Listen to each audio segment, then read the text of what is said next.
things that characterizes extroverts is they need stimulation. And that stimulation can be achieved by finding things that are exciting. Loud noises, parties, and social events here at TED. You see the extroverts forming a magnetic core, and they all gather together, and I've seen you. The introverts are more likely to spend time in the quiet spaces up on the second floor, where they are able to reduce stimulation and may be misconstrued as being antisocial, but you're not necessarily antisocial. It may be that you simply realize that you do better when you have a chance to lower that level of stimulation. Sometimes it's an internal stimulant from your body. Caffeine, for example, works much better with extroverts than it does introverts. When extroverts come into the office at 9 o'clock in the morning and say, I really need a cup of coffee, they're not kidding. They really do. Introverts do not do as well, particularly if the tasks they're engaged in, and they've had some coffee, if those tasks are speeded and if they're quantitative, introverts may give the appearance of not being particularly quantitative, but it's a misconstrual. So here are the consequences that are really quite intriguing. We're not always what we seem to be, and that takes me to my next point. I should say, before getting to this, something about sexual intercourse. Although I may not have time, and so if you would like me to, yes, you would? Okay. There are studies done on the frequency with which individuals engage in the conjugal act, as broken down by male, female, introvert, extrovert. So I ask you, how many times per minute? Oh, I'm sorry, that was a rat study.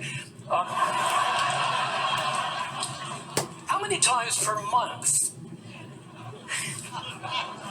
do introverted men engage in the act?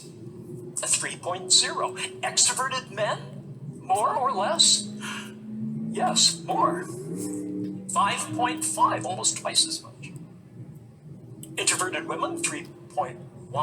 Extroverted women, frankly, speaking as an introverted male, which I will explain later, they are heroic.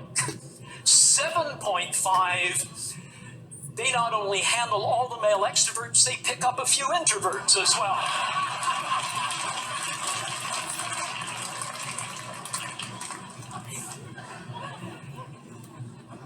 We communicate differently, extroverts and introverts. Extroverts, when they interact, want to have lots of social encounter punctuated by closeness. They like to stand close for comfortable communication. They like to have a lot of eye contact or mutual gaze. We found in some research that they use more diminutive terms when they meet somebody. So when an extrovert meets Charles, it rapidly becomes Charlie, and then Chuck, and then Chuckles baby. Whereas for introverts, it remains Charles until he is given a pass to be more intimate by the person he's talking to. We speak differently. Extroverts prefer black and white, concrete, simple language.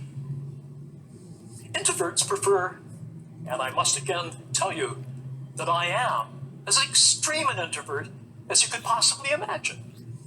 We speak differently. We prefer contextually complex, contingent, weasel word sentences, more or less, as it were, not to find a point upon it, like that.